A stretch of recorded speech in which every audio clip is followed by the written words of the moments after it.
창세기 12장 1절에서 3절의 말씀을 받들어 읽겠습니다. 여호와께서 아브라함에게 이르시되 너는 너희 고향과 친척과 아버지의 집을 떠나 내가 네게 보여줄 땅으로 가라. 내가 너로 큰 민족을 이루고 네게 복을 주어 네 이름을 창대하게 하리니 너는 복이 될지라. 너를 축복하는 자에게는 내가 복을 내리고 너를 저주하는 자에게는 내가 저주하리니 땅의 모든 족속이 너로 말미암아 복을 얻을 것이라 하신지라. 아멘. 창세기 12장에 이르면 그 전과는 시야가 좀 달라지는 것처럼 보입니다. 창세기 11장까지는 세계 전체의 문제를 화제로 삼고 있었다면 11장 27절부터는 데라라는 사람 집안 이야기가 나오죠. 그리고 12장부터는 우리에게도 익숙한 아브라함 이야기가 이제 길게 이어집니다. 우리는 보통 창세기의 이 부분을 이제 읽을 때면 아브라함이라는 한 개인의 삶이라는 관점에서 이제 성경을 쫓아가곤 합니다. 게다가 그는 믿음의 조상이라고 불리기도 하니까 그의 삶에 비추어 우리의 신앙생활 또 우리 신앙 여정을 이제 가늠해 보곤 하는 것이죠. 근데 이렇게 읽는 것은 틀린 것은 아니지만 창세기를 읽어가는데 그렇게 충분히 만족스러운 방식은 아니라고 말할 수 있습니다. 왜냐하면 아브라함 이야기를 대할 때 우리가 먼저 기억해야 할 점이 있는데 그것은 이 이야기는 앞의 이야기와 같은 흐름 속에 서 있다는 사실이죠. 이것은 이어지는 이야기입니다. 앞에 11장까지 나온 앞선 일들에 이어서 아브라함이 등장하는 것이라고 말할 수 있겠습니다. 그러니까 창세기 12장 1절, 오늘 읽은 1절부터의 이 그 내용은 마치 비유하자면 답안지 같은 것이라고 말할 수 있겠습니다. 그러니까 어떤 문제가 있고 그 문제를 풀어가는 방식, 풀어가는 내용에 대한 것이라고 말할 수 있는 것이죠. 자, 그렇다면 창세기 11장에 이르기까지 어떤 이야기가 우리 앞에 펼쳐졌는지 한번 돌아보면 좋겠습니다. 처음에 하나님은 세상을 창조하시면서 보시기에 심히 좋았더라라고 말씀하셨죠. 그리고 사람을 그분의 형상대로 창조하여서 이 세계에서 하나님의 손길이 되어 그분의 의도를 이루라고 말하셨습니다. 그런데 그렇게 창조된 인간이 하나님의 의도를 이루어가기는커녕 오히려 그 의도를 망가뜨려 버렸다고 앞에서 이야기했죠. 그리고 그와 같은 행동은 첫 인간이었던 아담과 하와 이후에도 여전히 반복되고 있었던 것입니다. 바로 앞에 있던 11장 앞부분에서도 사람들이 성읍과 탑을 지은 일이 기록되어 있죠. 9장 1절에 홍수가 끝난 이후에 하나님께서는 노아의 가족들을 앞에 두고 이렇게 말씀하셨습니다. 생육하고 번성하여 땅에 충만하라. 그렇게 말씀하셨죠. 자식도 많이 낳고 그렇게 해서 세상을 채우라는 말씀입니다. 자, 요즘은 자식 키우는데 비용이 너무 많이 들어서 자식도 안 낳는 시절이 되었는데 하나님께서는 노아의 가족들에게 그렇게 좁은 데 갇혀 있지 말고 멀리 삶의 지경을 넓혀 나아가라, 이렇게 말씀하셨던 것입니다. 근데 그런데도 11장 앞부분의 내용을 보면 사람들은 성읍을 세우죠. 울타리를 쳐서 자기를 보호하겠다고 합니다. 그리고 성읍 안에는 하늘에 닿도록 높은 탑을 세우려고 하고 있습니다. 자, 그렇게 하면 명성도 떨치고 또 생존도 도모할 수 있겠다고 이들은 생각했던 것이죠. 그러니까 이 사람들은 하나님께서 하신 말씀을 거스르고 세상의 창조자요 통치자이신 그분의 뜻을 거부하고 있는 것이라고 말할 수 있습니다. 그것을 하나님께서 보셨죠. 그래서 9장 6절에 보면 하나님께서 이렇게 그들의 행동을 보고 말씀하십니다. 이후로는 그 하고자 하는 일을 막을 수 없으리로다 라고 하십니다. 자, 그 하고자 하는 일이 무엇일까요? 그것은 하나님이 세우신 질서를 거부하고 어그러뜨려서 스스로 삶을 망가뜨리는 일이라고 말할 수 있겠습니다. 그래서 하나님께서 마치 급브레이크를 밟듯이 그렇게 그들의 일을 멈춰 놓으신 일이 기록되었죠. 사람들이 쓰는 언어를 다르게 만드셔서 그들의 그와 같은 시도를 중지시키십니다. 자, 이것이 바로 이때까지 흘러온 세상의 모습이라고 요약할 수 있습니다. 그리고 그 이후의 세상은 그런 모습으로 흘러가고 있었죠. 자, 그것이 11장까지의 내용이라고 말할 수 있겠습니다. 자, 그러면 우리는 묻게 됩니다. 창조 때 하나님께서 품으셨던 원래의 의도, 보기에도 참 좋은 그 세상에서 인간을 비롯한 피조물들이 복을 누리며 사는 그 원래의 계획, 그 일은 어찌 될 것인가 하는 질문입니다. 언어를 달리해서 사람들이 흩어졌기 때문에 이제 하나님의 뜻은 이루어지는 것인가? 그래 보이지는 않죠. 더 나빠지려는 것을 멈춰 놓긴 했지만 겨우 악화되는 상황을 막아놓은 채 시간이 흐르고 있는 것 같습니다. 바로 그와 같은 때에 등장한 사람이 아브라함인 것이죠. 그러니까 하나님은 아브라함을 등장시키셔서 세상을 그냥 그런 상태로 놓아두지 않겠다고 말씀하시고 있는 것입니다. 그러니까 하나님의 뜻과 어긋나 있는, 그리고 더 어긋나게 되는 그 세상 앞에 하나님은 아브라함을 답으로, 해결책으로 제시하고 있는 것이죠. 그러니까 아브라함의 등장을 바라보면서 우리가 먼저 생각해야 할 점은 이렇게 다시 말해볼 수 있습니다. 대체 문제가 무엇이기에 하나님은 아브라함 이야기를 그에 대한 해결책, 답안으로 제시하시고 있는 것인가 하는 질문이죠. 세상이 어떠하기에 그가 답이 되는 것인가 하는 물음입니다. 이런 질문을 갖고 앞으로 아브라함의 이야기를 따라가야 그의 일이 하나님 안에서 어떤 의도 속에 펼쳐지는가를 이해할 수 있을 것입니다.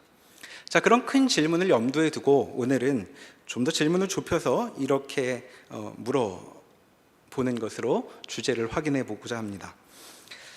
하나님의 뜻과 어긋나 있는 이 세상에 대해 하나님은 지금 무슨 답을 주시는 것인가 하는 질문과, 하나님의 답이 되는 아브라함은 하나님의 답이 과연 어떤 성격을 띠고 있는가를 보여주는가 하는 그런 질문을 오늘 본문을 통해 생각해 볼 수 있을 것입니다.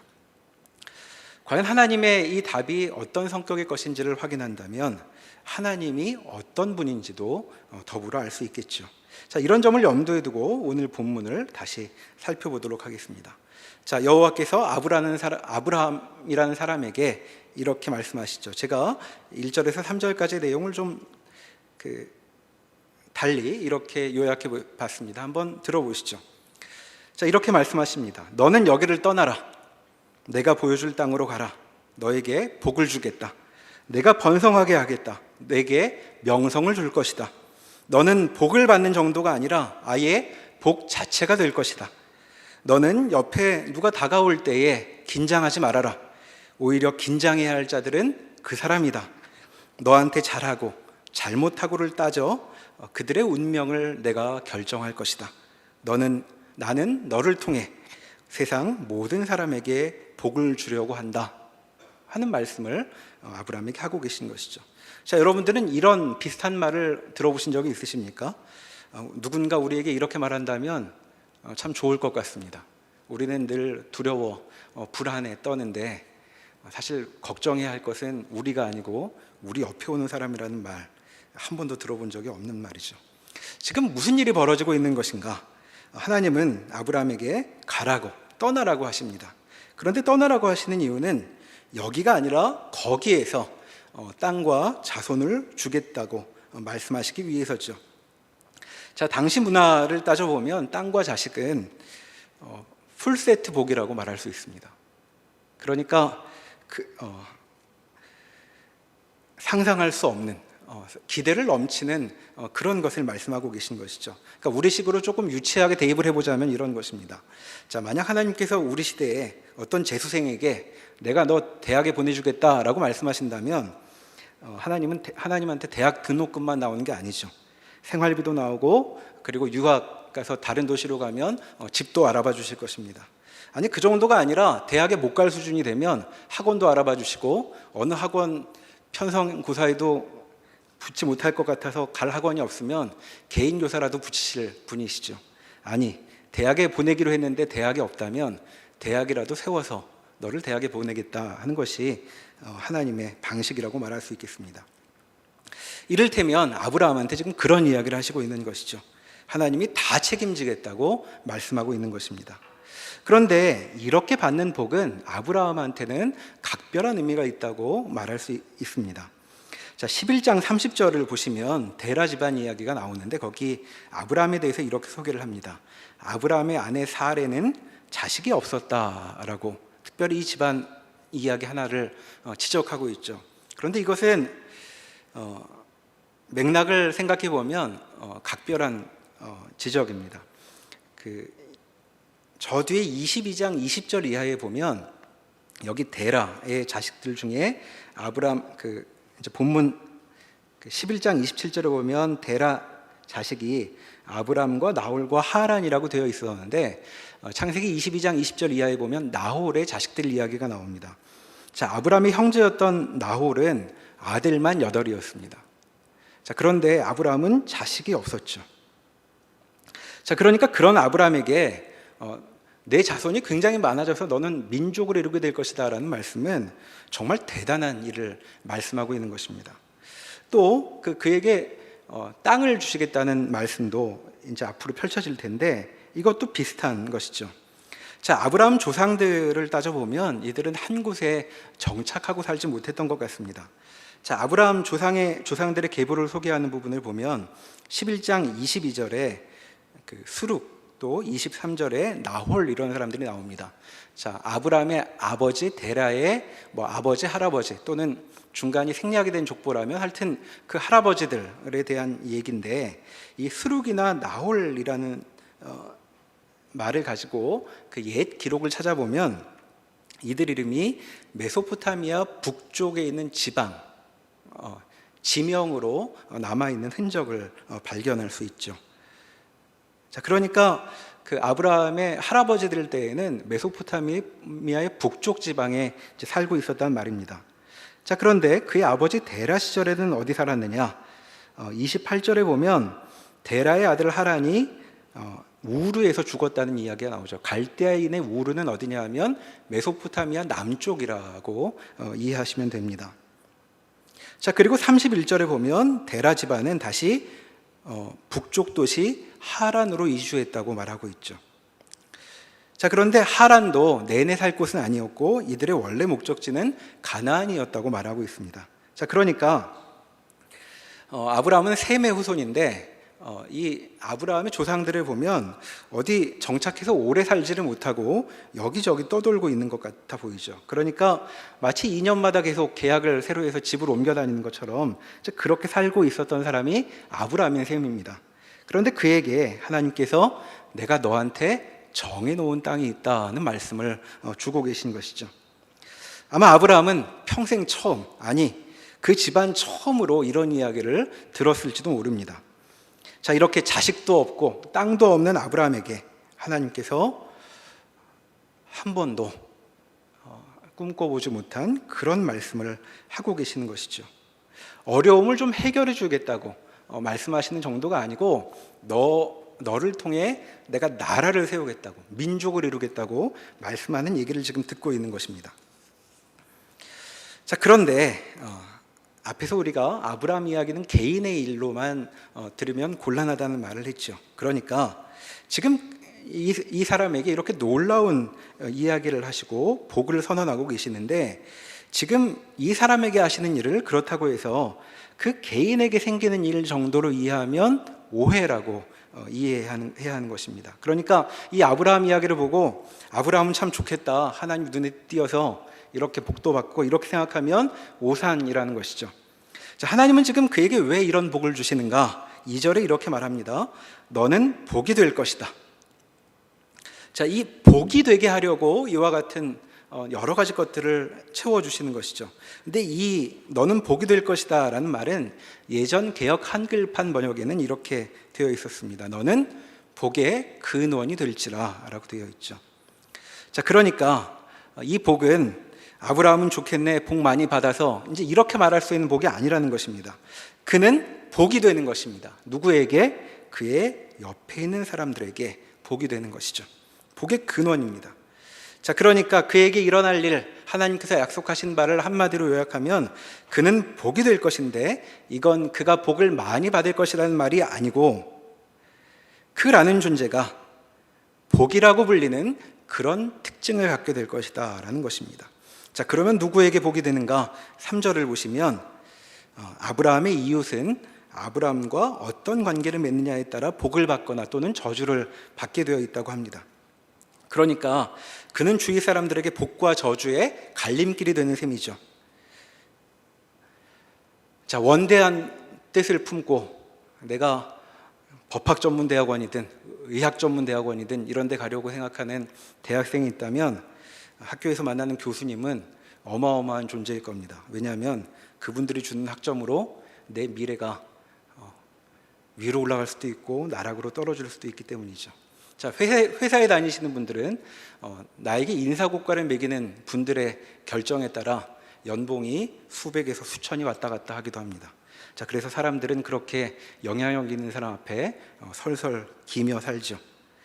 자, 그런데 아브라함이 지금 주위 이웃들에게 그런 존재가 되게 하겠다고 말씀하시는 것입니다. 자, 그렇게 복을 나눠주는 사람이 되는 것이죠. 근데 하나님은 여기 지금 복과 저주를 말씀하고 계시지만 하나님의 관심사는 사람들이 그에게 잘못 보여서 저주를 받게 되는 일, 그런 데는 별로 관심이 없으신 것 같습니다. 3절 하반절에서 보듯 아브라함의 등장으로 하나님께서 의도하시는 것은 땅의 모든 족속이 너로 말미암아 복을 얻는 것이라고 말씀하고 계시죠. 그러니까 아브라함 안에서 아브라함을 통해서 세상의 모든 사람들에게 복을 받게 하려는 것, 그것이 지금 아브라함의 등장을 통해 하나님께서 이루려고 하시는 일이라고 말하고 있습니다. 모든 사람들이 복을 누리며 사는 것, 그게 하나님의 목적인 것이죠. 자, 그러니까 이제부터 읽는 아브라함의 이야기를 아브라함 자신에게만 펼쳐지는, 벌어지는 일이라고만 이해하면 하나님께서 그를 통해 하시는 일을 다 이해할 수 없는 것입니다. 그는 지금 그의 이웃, 세상의 모든 사람들을 위해 불려 나오고 있는 것이죠. 자, 그런데 아브라함이 하나님의 말씀을 받아 이제 나서게 된다는 사실은 맥락을 염두에 두면 경이로운 사실을 발견하게 됩니다. 자, 이 사람들, 아브라함의 이웃인 사람들은 누구일까요? 앞에서 우리가 살펴본 것처럼 하나님을 거슬러 파멸하게 될 사람들이었습니다. 자, 파멸을 자초하고 있는 사람들이었죠. 그런데 지금 하나님은 여기 세상 모든 민족이라는 말로 떠올리시고 그들을 부르시며 떠올리고 계신 것은 복을 말씀하시는 것입니다. 그들에게 복을 주려고 하신다고 말씀하고 있는 것이죠. 자, 우리 자신을 한번 떠올려 보면 좋겠습니다. 자, 여러분 거울을 보시면 자기 얼굴을 보면 무슨 생각이 드십니까? 너는 정말 복을 받을 만한 사람이야, 이런 생각이 드십니까? 아니면 피부가 어제 같지 않군, 이런 생각이 들어서 복 같은 거는 떠올리지 못하십니까? 자, 오늘 수련회 갔다 온 청년 일부 분들이 있으실 텐데 청년일부 5학년, 6학년쯤 한번 생각해 보십시오. 자, 수련회 갔다 오면 1, 2학년들 후배들을 보면서 나도 저 때는 쌩쌩했는데 이런 생각들 하시지 않습니까? 자, 우리를 쳐다보며 복 같은 거를 떠올리지 않습니다. 그저 지금만큼 정도가 유지되면 좋겠다고 살고 있죠. 그래서 복은 입에도 떠올리지 않습니다. 그저 뒤떨어지지만 않고 다들 사는 것 정도로만 살면 좋겠다고, 늙어가긴 할 테지만 조금 늦게 늙어가면 좋겠다고 이렇게 생각하죠. 그래서 우리는 대개 우리를 쳐다보며 우리 인생을 바라보면서 무슨 일이 생기지는 않을까 하고 노심초사합니다. 자, 운세를 보아도 어디 보면 운수대통한다는 그런 얘기는 없습니다. 주로 소소한 것들을 조심해가며 살면 어제하고 비슷할 거다, 이런 얘기들이 나와 있죠. 자, 그래서 오늘 상태나마 유지하라는 것이 우리가 듣는 조언들의 대부분의 내용입니다. 그런데 지금 하나님께서 파멸로 뛰어가고 있는 이 세상을 향해 뭐라고 말씀하시고 있습니까? 너희 모든 족속들아, 복을 받아라, 내가 아브라함을 보낸다 라고 말씀하고 있는 것이죠. 자, 우리 인생에 이런 말을 듣는 일은 참 드뭅니다. 우리는 누구를 참 아낄 때에도 그 아끼는 말을 어떻게 표현하냐 하면 내가 당신을 위해 죽을 수도 있습니다, 이런 얘기하죠. 자, 사랑마저도 겨우 하는 일이 죽지 못하게 하는 정도라고 말하는 것입니다. 뭘 대단한 걸 줄게 이렇게 표현하지 못하고 지켜줄게 정도죠. 대체 우리 인생에 무슨 비밀이 있길래 우리는 이렇게 소박하게 큰 기대 안 하고 사는 건가 하는 생각이 들기도 합니다. 근데 성경은 우리하고는 좀 다른 방식으로 이 세계를 우리 자신을 쳐다보고 있는 것 같습니다. 그러니까 지금 아브라함 통해 하나님께서 이렇게 말씀하시고 계신 것이죠. 너희는 모두 복을 받아라. 제발 발 잘못 디뎌 어떻게 될까 봐 걱정하지 말고 복을 받을 것을 생각하며 살아라 하고 아브라함을 통해 세계 모든 사람들을 초대하고 있는 것입니다. 이따 청년부 모임 가지실 때 조원들과 이 복받을 존재야 이러고 인사를 나누셔도 아주 성경적이라고 말할 수 있겠습니다. 자, 그런데 오늘 본문은 세상을 향한 이와 같은 하나님의 답에 대해 좀 더 생각해 볼 거리들을 던져주고 있죠. 자, 아브라함에게 하신 이 말씀, 또 아브라함을 통해서 제시된 하나님의 답을 보면 하나님께서 일하시는 방식, 하나님의 스타일을 좀 확인할 수 있습니다. 자, 아브라함을 통해 하나님께서 일하신다면 그가 어떻게 움직이고 있는가를 쳐다보면 하나님께서 어떤 방식을 사용하셔서 일하시는지를 알 수 있겠죠. 그리고 하나님의 방법을 안다면 하나님이 어떤 분인가도 확인할 수 있을 것입니다. 그러니까 오늘 본문에서 스타일이라고 말해야 할까요? 하나님의 일하시는 방식에 대해 더 생각해 볼 수 있을 것입니다. 자, 12장 1절을 다시 보시면 여호와께서 아브라함에게 이르시되라고 되어 있습니다. 여기 이제 이르시되라는 말은 영어 성경을 보시면 과거 완료로 표현되어 있는 성경들이 있습니다. 그러니까 무슨 말이냐 하면 지금 이 일이 벌어지는 때는 11장부터 이어지는 그때가 아니라 조금 더 전이라고 말하고 있는 것이죠. 자, 사도행전 7장 2절로 한번 가보시겠습니다. 신약성경 195면입니다. 사도행전 7장 2절. 신약성경 195면 어간에 있습니다. 자, 사도행전 7장 2절에 스데반이 설교를 하는 가운데 자기 나라 민족의 역사를 이렇게 훑죠. 스데반이 이르되 여러분 부형들이여 들으소서. 우리 조상 아브라함이 하란에 있기 전 메소포타미아에 있을 때에 영광의 하나님이 그에게 보여 이르시되 내 고향과 친척을 떠나 내가 내게 보일 땅으로 가라 하시니 아브라함이 갈대아 사람의 땅을 떠나 하란에 거하다가 그의 아버지가 죽음에 하나님이 그를 거기서 너희 지금 사는 이 땅으로 옮기셨느니라. 자, 이것을 참조해 보면 창세기 12장 본문의 말씀은 하란이 아니라 우르에 있을 때 하신 말씀이라는 것을 확인하게 됩니다. 자, 다시 창세기 본문으로 돌아와 보면 지금 이야기가 펼쳐지고 있는 상황은 11장 31절에서 보듯 하란에 있을 때죠. 저 북쪽 지방 하란에 있을 때 벌어진 일입니다. 자, 그 데라 집안 사람들은 갈대아인의 우르를 떠나 원래는 가나안으로 갈 계획이었죠. 그런데 지금 이들은 하란에 머물고 있습니다. 자, 남쪽에서 북쪽으로 한참 올라온 것인데 다시 거기서 그 남쪽으로 내려가야 가나안 땅에 이르게 되는데 경유지가 될 북쪽 하란에 머물러 지내고 있었던 것이죠.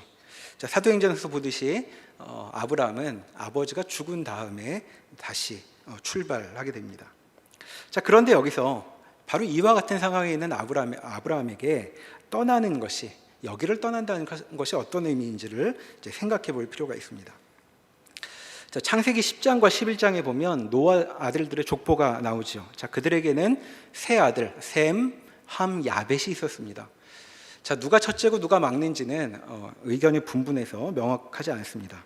여하튼 세 아들이 있었는데, 자, 그들로부터 인류가 퍼져나가게 되었다고 족보와 함께 그들이 어떤 곳에서 살고 있었는지 그 판도를 10장과 11장이 우리에게 소개해주고 있죠. 자, 10장을 보시면 1절에서 5절까지의 야벳 후손들에 대한 이야기가 나오고 6절에서 20절까지는 함의 후손들의 이야기가 나옵니다. 그리고 21절부터 31절까지는 이제 셈 자손들 이야기가 나오고 있죠. 자, 먼저 1절에서 5절을 보시면 야벳 후손들이 나오는데 여기 이제 여러 이름들이 나옵니다. 이 자손들의 이름은 족속 이름도 되고 또 지명도 되죠. 그곳에 살면 이제 그 사람들 이름이 붙게 되는 것이죠.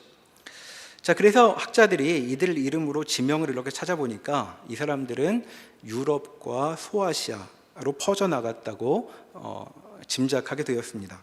자, 지금 이 이야기가 펼쳐지고 있는 곳은 어디냐 하면 지중해 동쪽 해안부터 시작해서 그 넓게 펼쳐져 있는 땅이죠. 지금 시리아, 이라크, 이란, 남쪽으로는 아라비아 반도가 있는 이제 그곳 이야기입니다. 그런데 야베 자손들은 거기서 어디로 퍼져갔냐 하면 북쪽 변방으로, 북쪽과 북서쪽 위로 흩어져 살았다는 것이죠. 자, 그리고 6절에서 20절에 보면 함의 자손들 목록이 나오는데 함의 자손들의 목록은 야베 자손들처럼 그렇게 간단하지 않습니다. 6절에 보면 함의 아들이 구스, 미스라임, 붓, 가나안이 있었다고 말하는데 이 명단을 쭉 읊다가 8절에서 12절에 보면 구스 아들 가운데, 그러니까 함의 손자겠죠, 니므롯이라는 사람이 특별히 언급이 됩니다. 자, 그는 용사라고 불린 첫 번째 인물이었다고 말하죠. 자, 얼마나 용사였냐 하면 여호와 앞에 용감한 사냥꾼이었다고 말합니다. 자, 이게 무슨 말일까요? 여기 여호와 앞에서라는 말은 부정적인 뉘앙스로 쓰입니다. 왜냐하면 뒤에 흐름들을 보면, 그러니까 지금 어찌나 대단한 용사인지 심지어 여호와 하나님 앞에서도 자기 힘을 뽐내는 사람이었다, 이제 이렇게 말하고 있는 것이죠. 자, 그런데 이어지는 내용을 보면 그는 정말 영웅 같습니다. 세계를 휩쓸고 다니죠. 10절에 보면 시날 땅 바벨이 나옵니다. 자, 이 시날 땅 바벨은 11장에 나오는 바벨탑 사건이 생긴 그곳이죠. 그 본거지입니다. 그런데 그 사건의 본거지는 누가 성읍을 쌓는 걸로 시작되었느냐? 여기 니므롯으로부터 시작된 것이라고 말하죠. 자, 위치는 메소포타미아 남부라고. 그러니까 아까 이야기한 이 이야기 펼쳐지는 땅에 좀 남쪽에서 이제 벌어진 시작이 된 것이라고 말합니다. 그런데 11절에 보면 그 땅에서 아수르로 나아갔다고 얘기하죠. 그리고 북쪽으로 올라가서 니느웨 등 여러 성읍을 건설했다고 말합니다. 12절에 레센이라는 성읍을 지었는데 아예 큰 성읍이었다고 그렇게 요약하고 있죠. 자, 여기는 어디냐 하면 북쪽입니다. 북쪽. 자, 그러니까 지금 함의 손자인 니므롯이 움직이고 있는 공간이 어디냐 하면 이후 역사를 보면 바벨론 제국과 아수르 제국의 터전이 되는 곳이죠. 나중에 이스라엘은 북왕국은 아수르한테 망하고 남왕국은 바벨론한테 망합니다. 그러니까 지금 이 니므롯이 움직이고 있는 곳이 어디냐 하면 메소포타미아 문명의 본거지였다고 말하고 있는 것이죠. 자, 13절에 보면 구스의 다른 아들인 미스라임이 나옵니다. 자, 미스라임은 지금의 이집트를 말하는 것이죠. 거기 6절에 보면 붓은 이집트 오른쪽에 있는 그 리비아 지역이고, 또 구스 자신은 그 이집트 남쪽에 있는 수단 같은 곳에 본거지를 두는 사람이라고 우리가 알 수 있습니다. 자, 이집트는 어떤 곳인가요? 이집트 문명이 펼쳐진 곳이죠. 그러니까 지금 함의 자손 이야기를 우리에게 알려주고 있는데 뭘 얘기하고 있는 거냐면, 우리가 책에서 본 세계 4대 문명이라고 말하는 중에 그 두 문명이 이 지역에 있는데, 이 두 문명, 메소포타미아 문명하고 이집트 문명을 세운 당사자들이 바로 함의 자손들이었다, 이렇게 얘기하고 있는 것입니다. 자, 그들에게서 두 문명이 시작이 된 것이죠. 그리고 15절과 19절에 보면 함의 또 다른 아들 가나안 자손의 목록이 나옵니다. 쭉 읽어보면 이들의 판도는 이후 구약 역사에서 이스라엘의 영토라고 알고 있는 그 부분을 가리키고 있습니다. 자, 그러니까 지금 함의 계보를 따라가면 뭘 확인하게 되냐 하면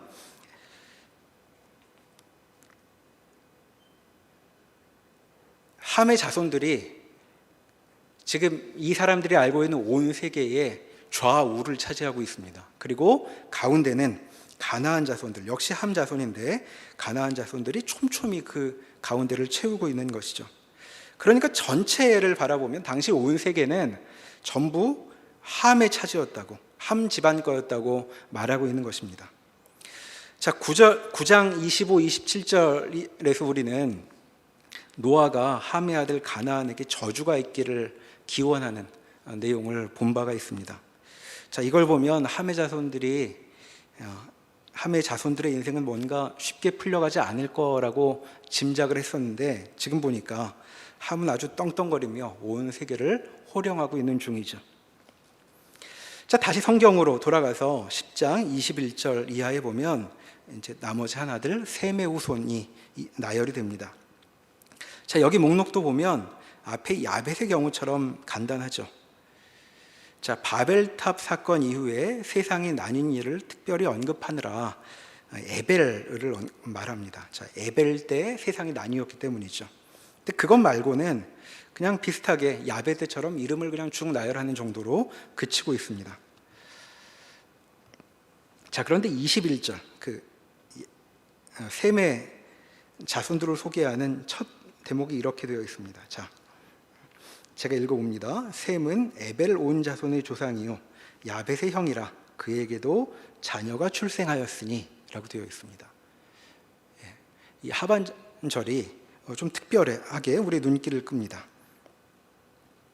그에게도 자녀가 출생하였으니.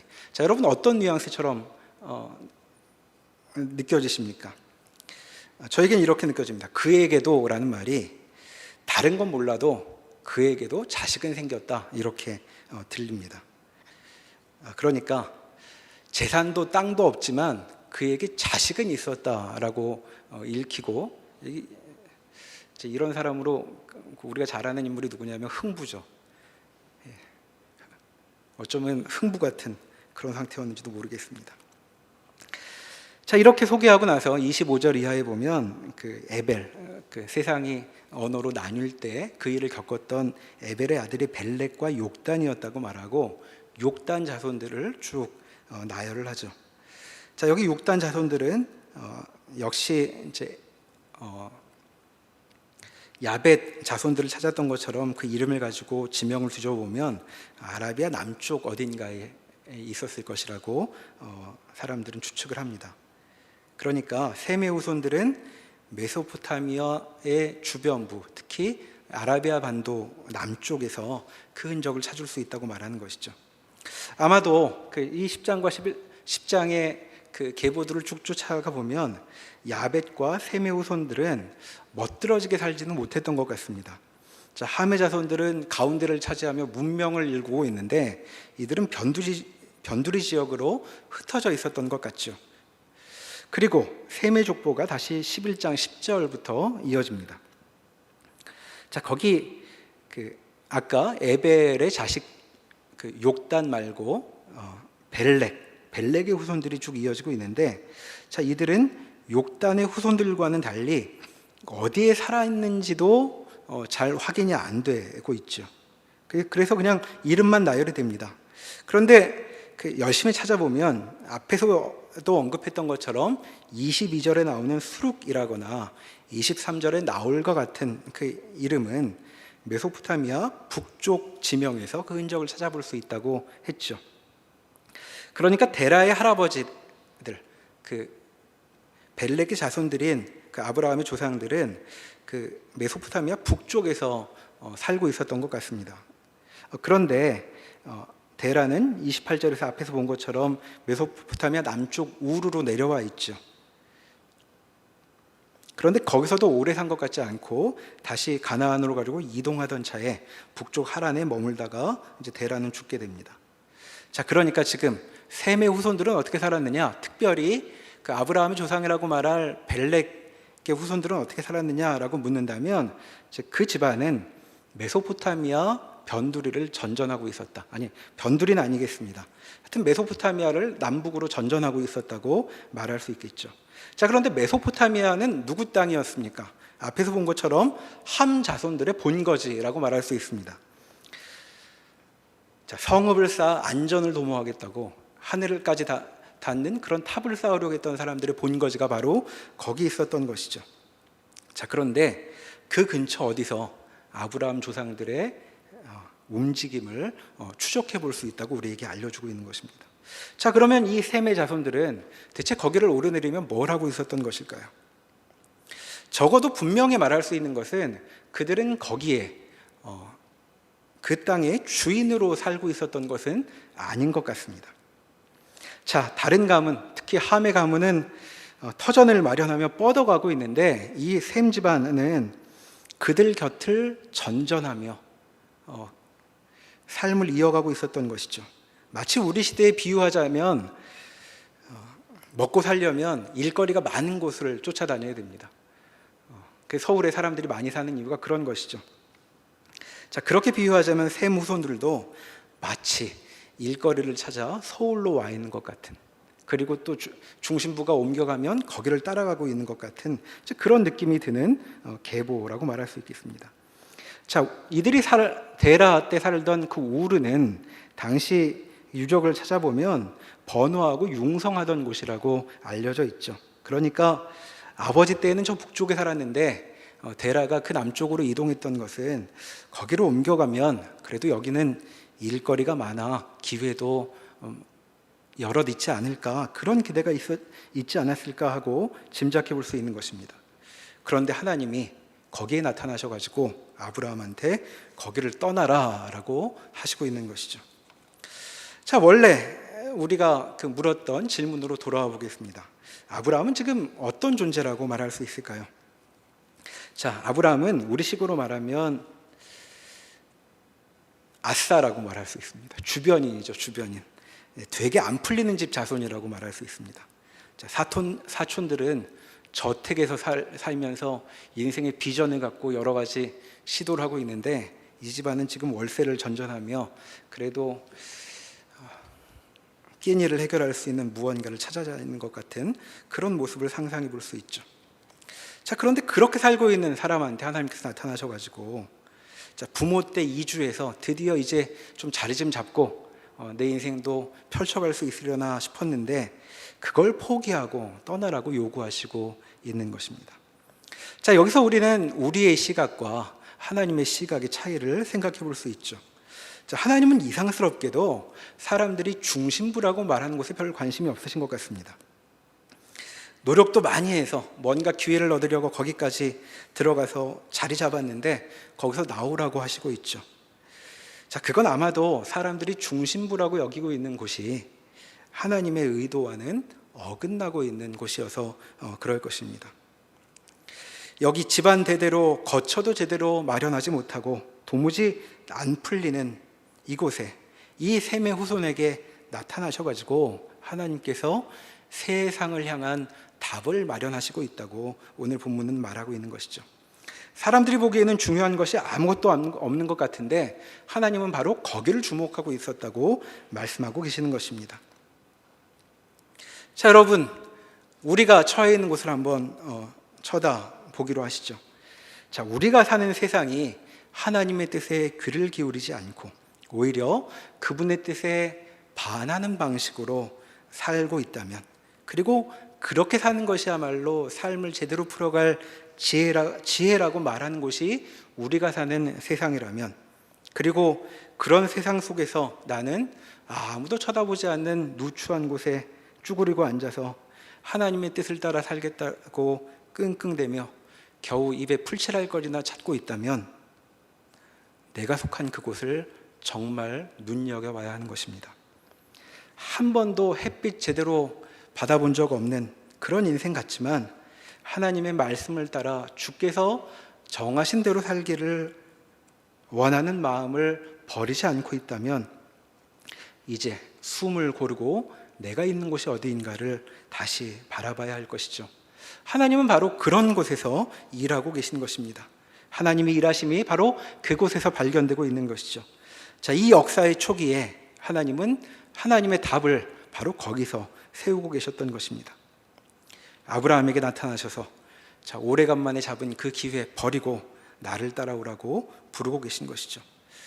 자, 아브라함은 그 부르심에 응답합니다. 자, 그 마음이 뭔지는 잘 모르겠습니다. 어차피 안 될 인생이었으니까 미련이 안 남아 그냥 떠난 것인지, 아니면 할 수 없이 정말 크게 결심하고 그 기회를 놓고 떠난 것인지는 모르겠으나 그가 하나님의 부르심에 응답했고 그렇게 하나님의 답이 가동되기 시작했던 것이죠. 자, 그런데 아브라함을 부르신 일에는 우리가 생각해 볼 만한 흥미로운 점이 한 가지 더 남아 있습니다.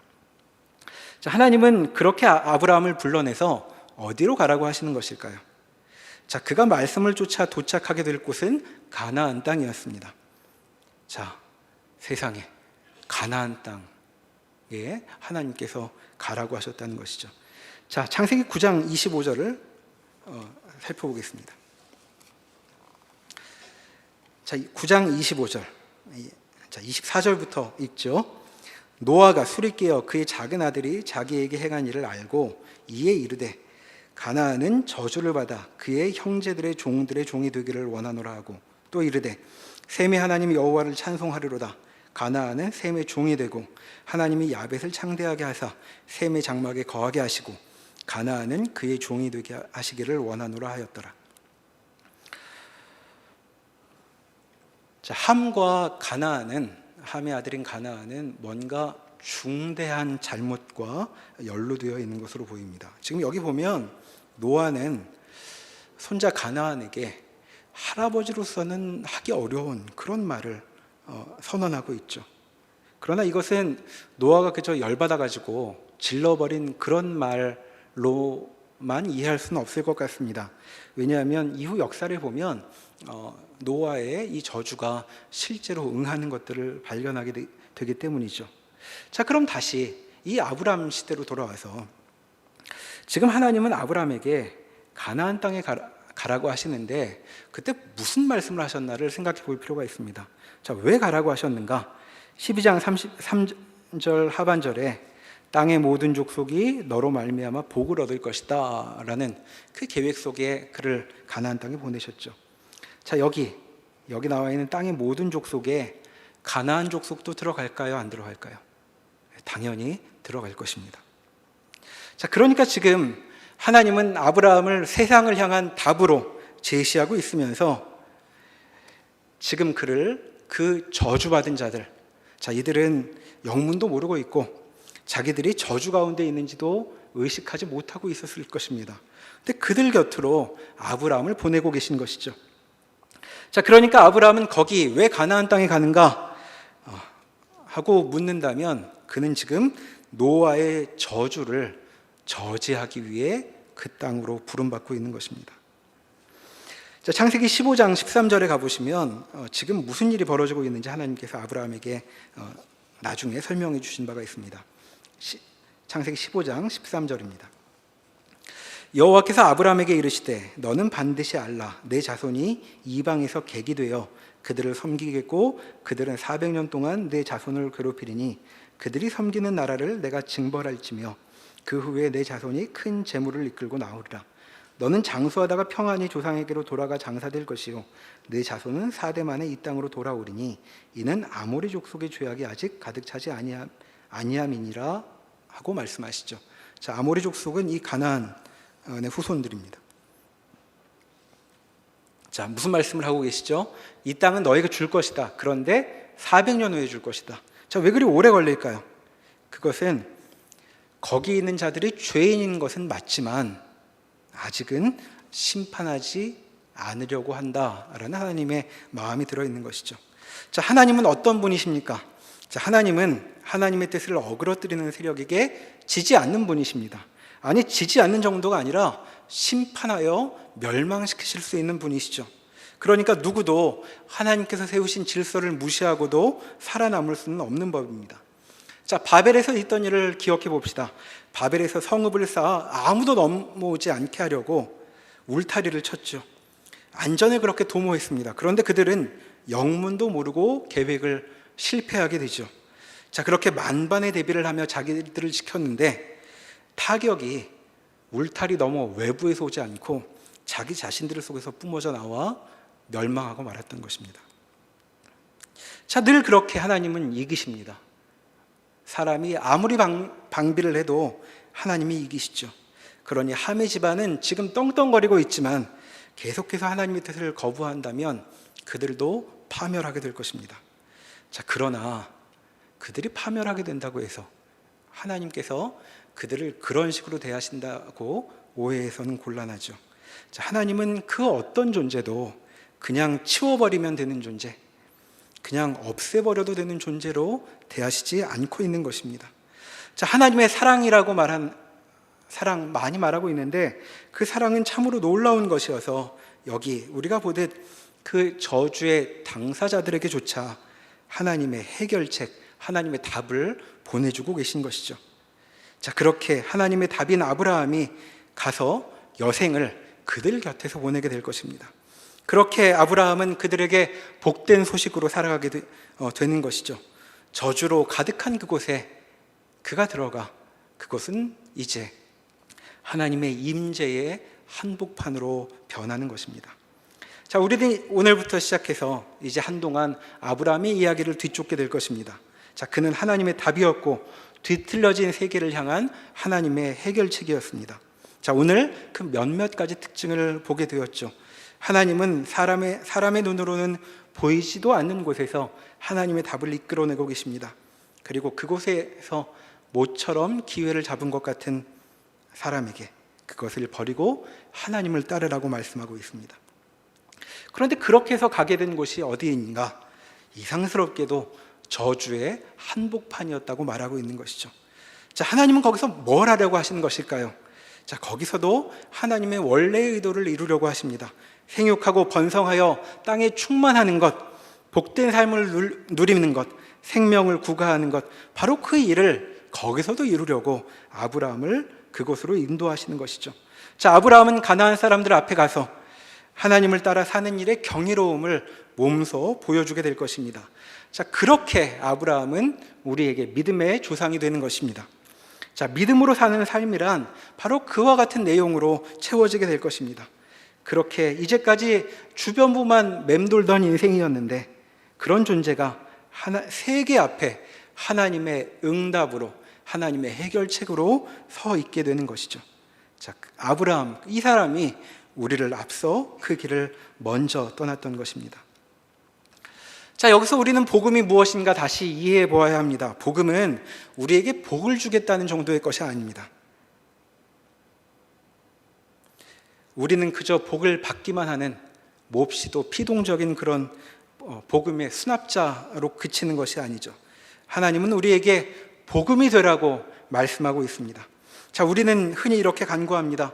내 모습이 부끄럽고 아쉬움이 많다고, 그러니 하나님 제발 가만히 계시지 말고 제게도 뭔가를 좀 해달라고 우리는 그렇게 간구하죠.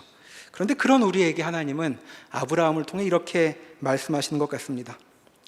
내 이야기는 그만 좀 하고 내 이야기를 들어봐라. 저 세상을 보아라. 너는 풀옵션 복으로 다 책임질 것이니 너는 나와 같이 저 어두운 세상을 좀 보면 좋겠다. 저렇게 어두우니 어쩌면 좋단 말이냐. 내가 저 온통 어둠뿐인 곳으로 들어가라. 그리고 그곳에서 등불이 되어라. 너는 그곳에서 저 저주받은 사람들 속에 복이 되어라 하고 우리에게 말씀하고 있는 것입니다. 세상의 주인이신 하나님께서는 사람을 지으시며 이 세상을 사람들의 손에 맡겨 잘 돌보라고 말씀하셨습니다. 자, 이 인간의 소명은 이렇게 어두운 시대, 아브라함의 시대에도 여전했던 것이죠. 자, 우리도 그의 길을 뒤쫓고 있습니다. 그를 쫓아 믿음으로 살아가는 사람들이라면 세상을 돌보며 이 세상 가운데 하나님의 복으로 서 있어서 이 세상을 지켜내는 일에 부름을 받고 있다고 이해해야 맞을 것입니다. 우리도 아멘으로 하나님의 답에 동참하기를 소망합니다. 기도하시겠습니다. 하나님을 거부하고 주의 뜻을 어그러뜨리며 나름의 삶을 도모하고 있는 이들에게 하나님은 하나님의 복인 아브라함을 보내시고 있습니다. 이들 속에 가서 그들에게 생명을 나누라고 그렇게 부르셨습니다. 하나님, 어두운 이 세상 가운데 주님은 여전히 손을 뻗쳐 저희도 구원하셨습니다. 그 은혜 참으로 감사합니다. 그런데 그 복음은 그저 우리가 받고 마는 것이 아니라 하나님의 손길이 되어 주의 복 자체가 되는 일도 남아있는 것이라고 오늘 배웁니다. 주의 부르심 앞에 아멘으로 응답하는 우리 모두가 되게 하여 주시옵소서. 예수님의 이름으로 기도합니다. 아멘.